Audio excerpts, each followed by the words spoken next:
Hey guys, one of you asked me about my kitties, who I don't really talk a lot about because this is primarily a bird channel, but I do have a couple of kitties who are rescues, and they have been raised, hand raised partially, also raised by our papa cat Oliver to be bird safe, and this guy is no exception. He's a little tired right now, so I don't know if he's going to open his eyes, but his name is Skeith. Um, he is one that I personally rescued when he was a kitten. The job that I had in 2023 had me at a site. Yeah, so that's Silk over there telling me to come back and cuddle her. But see, Skeith doesn't care. That's why he's bird safe. So I worked at this one job site. It was a lone post, and yeah, Silky. Yeah, I'm gonna move her towards me. There we go. Anyway, I guarded it at night. It was a graveyard shift, and when I went to get coffee at this place 2 blocks away on a break, I noticed there was a family of cats who hung out at this abandoned bungalow. They lived under it in an unfinished basement, I guess, or crawl space, you call it.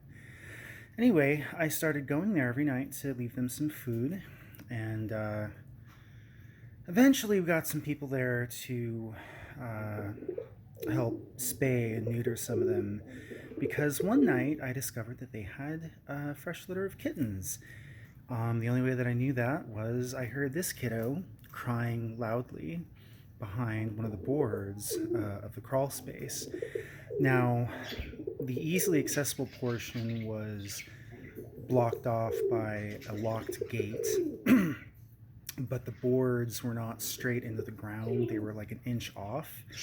And I guess he heard me and he was crying because something was wrong. So I went over, and worrying about, what could happen, what would be wrong, I noticed that the board was old and pretty worn down.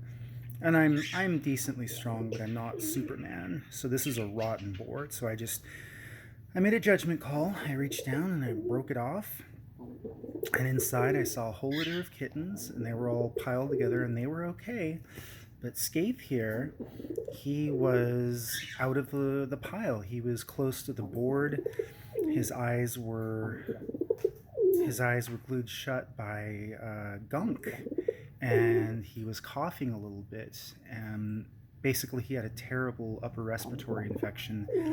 I don't know if he was pushed out of the kitten pile, or if he heard me and crawled to where he heard sound to ask for help.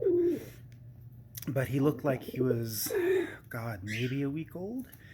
So I just reached down, I scooped him up, and decided to take an extended lunch break. And this was at like 2 in the morning.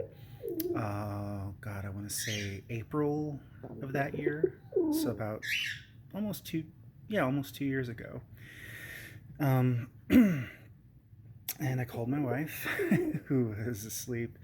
I was like, honey, we have a sick kitten on our hands. Can I bring him home? Because I still have to work. So I bought some kitten milk replacer on the way home, brought him back. We bottle fed him, took care of him. When they're really young, you have to manually help them go to the bathroom. So we did that, and got very little sleep for about 2 or 3 weeks.